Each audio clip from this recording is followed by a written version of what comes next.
WWE scraps a major Raw anniversary angle. Plus, we have details on the Royal Rumble pitch black match, and a WWE legend has made their Impact Wrestling debut. It is all in the wrestling news right now. Put a bit of extra stank on legend there for good reason. Pat yourself on the back, are you? More on that in a minute. Let's talk about Raw 30 tonight. This is going to be fun. Live reactions. I'm going to be here doing live reactions to Raw 30. Why? Just because I want to see all the legends rolling back the years. Getting a set for Hogan Undertaker, WrestleMania 39. Oh my God. All that good stuff. Now, we were meant to see a major storyline go down tonight, which was possibly going to set up for a match at Mania. It's all gone now, isn't it, Ross? Yes, I haven't seen last week's SmackDown, Tom, so you might have to fill in the blanks if you have seen it, but Sami Zayn was going to be part of an acknowledgement ceremony towards the Tribal Chief Roman Reigns, but that is no longer taking place. In its place now is the trial of Sami Zayn. His loyalty to the Bloodline was questioned during the contract signing on SmackDown that saw the Bloodline decimated by Kevin Owens, so therefore they said, forget the acknowledgement ceremony, forget all about that. The trial of Sami Zayn will take place on Monday to see whether he truly is an honorary Uce. He's not, is he? He's 3 steps ahead with Kevin Owens, I reckon. Paul Heyman said to him, stay 3 steps ahead, Samuel, and that's exactly what he's doing there, Tom. Is he playing 4D checkers? Yeah, do you notice how Sami, I did see that little bit at the end where Sami turned up late after KO had done all of his destruction, then Sami turned up.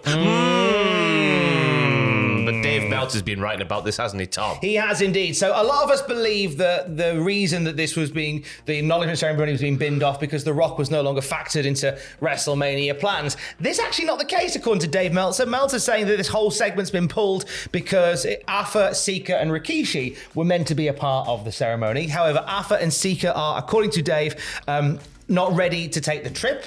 Rikishi is sick, so he can't make it either. So they've just gone, well, this what's the point in doing that? So the angle that we saw on Friday SmackDown, that was different to what we were going to get as well, because they set something up in a way that gets us to a very different story for Raw.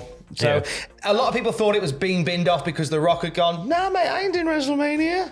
That was what many people thought. So they thought, well, we need to wind this back. You know, dropping in that line every generation of the Bloodline, that's going to get people talking. And there was a few bits on the website, especially this weekend. There was the merchandise that went live of The Rock variety. There was a little social media post, wasn't there? All of his greatest moments or something. Or they did top 10 Rumble moments, and the thumbnail was The Rock holding the WWE title. So you made problems for yourself, lass.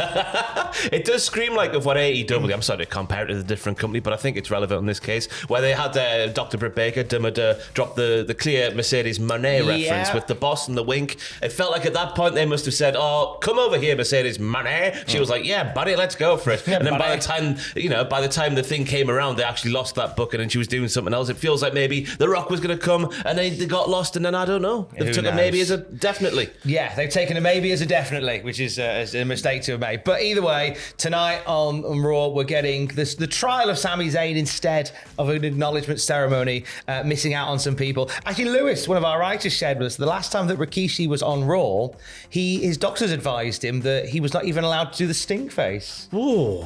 Like, because he was that bad. I was like, bad food the night before. I did wonder who that advice is for, Rikishi or the person taking it. Just a thought. Eyes on the Rumble this Saturday, which will feature the first ever pitch black match. Sorry, Mountain Dew pitch black match. Want my goddamn Mountain Dew. Fightful Select have learned there will be neon elements to the pitch black match. I hope so. Yeah. So we can see a little bit of it. They've also been doing run-throughs for the match over the last few days. So Bray and LA Knight, presumably before Raw goes on air, early days into it, they've been going through the steps and the motions of the match. The neon elements I quite like. So I was curious as to whether they were going to literally make it a pitch black match and how they were going to light it and stuff like that. I think neon's going to make it look like laser tag, isn't it? Yeah. Like Quasar in Worcester. There's a throwback. I was shocked to see on Saturday morning that the Firefly Funhouse came back. And again, I haven't seen the whole of SmackDown, so I don't know if I'm speaking out of turn here. No, it did come Does back. this mean The Fiend is going to come back for this match? Or is this just Do you know what? He's kept everybody guessing as Brave throughout the last couple of weeks because he's gone, Uncle Howdy's at my friend Uncle Howdy, a different person Uncle Howdy. I'm Uncle Howdy. I'm also Bray Wyatt. I'm Funhouse Bray Wyatt. Oh, run. Like, he's done it all. Like, I don't know whether he's just keeping everybody guessing or whether they're just sort of ad-libbing to get to the finish line that is the pitch black match. Yeah, it only spells one thing, isn't it? It's disaster for LA United sacrifice. Yeah. It's one of those, isn't it? He's just going to get absolutely mauled, isn't he? And it's going to be an intrigue to see which way they maul him. Oh, and who will maul him? Yeah. Wearing what hats, Yeah. I think is the thing. We said goodbye to the great Muta this weekend, didn't we? We did. He teamed with Darby Allin and Sting to defeat Akira Hakushi and Naomichi Marufuji. And that's him done. Now that is Muta done. But they had a nice little touch to this because Sting was involved. The great Kabuki was introduced and he came out to the ring because in WCW canon, the great Muta is the son of Kabuki. Yeah. So they played that off, which I thought was lovely. Nice bit of Gary Hart throwback there as well. I love that a lot. But this is the end of Muta, but not the end of Keiji Muto. He will be in action next month for his final match against New Japan's Tetsuya Naito. Which I'm intrigued as to how that goes. I think that Muta's obviously, in retirement stage, so he's not like going a million miles an hour. No. But I think it'd be a nice send-off for him. Yeah, he's on that doing the whole particular night. thing, isn't he? And I don't know how far into that we are now, the retirement tour thingy-majiggy. But he's in there now and he's killed off one part of himself. Now he's going to kill off another part of himself. He's doing the Elton John Farewell Yellow Brick Road thing, isn't he? He's just dragging it out and dragging it out. Muta to play Glastonbury this year. Also on that final Muta show, it's looking like we are going to get Kazuchika Okada versus GHC champion Kaito Kiyomiya. Now, that match was set. This was over the weekend. Kiyomiya kicked Okada in the head so hard, and Okada genuinely looked furious about it. Is this when he was going through the corridors going, no! No! You end up just scuffling with each other. Oh, it's great. However, they announced the match. They put the graphic up for the show, and then Okada went, no, I ain't fighting him.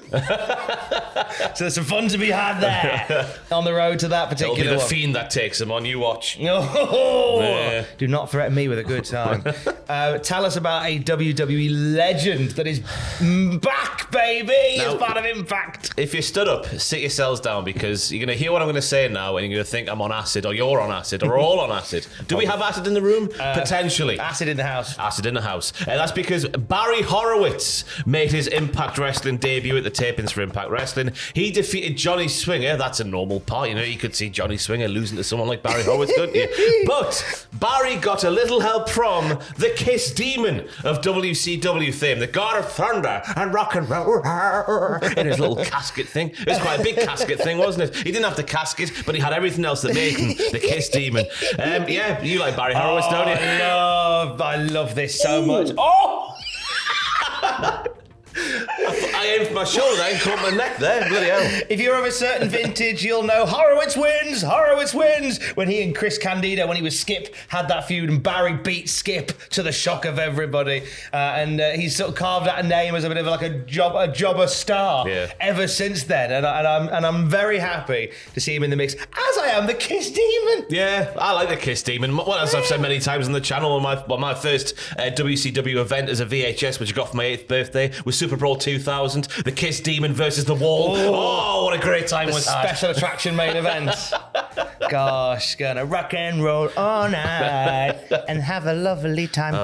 Also at the Impact Wrestling tapings from this past weekend, I'm trying to remember whether this has ever happened. The X Division title was defended by Trey Miguel against Crazy Steve in a Monsters Ball match. It doesn't ring a bell for me. I don't think the X title's ever been defended in a Monsters Ball match. I'm sure if I'm wrong, you'll tell me otherwise, but I don't think it ever has. I mean, that'll be an interesting concept, seeing Crazy Steve. Fun. I love Trey Miguel. Trey's great. And Crazy Steve's a good worker as well. But the main takeaway from the weekend of tapings is Barry flipping Horowitz. You know what? It's Monday morning. It's a freezing cold January. Yeah. We're dead winter.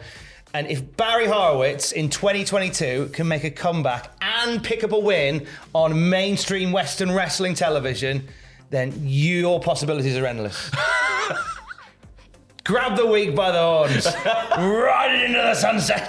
The Santino Marella era is kicked off with a bang. Trombones out for Harambe. More wrestling news throughout the day at cultaholic.com. Stay safe and love you. Rest in peace, Harambe.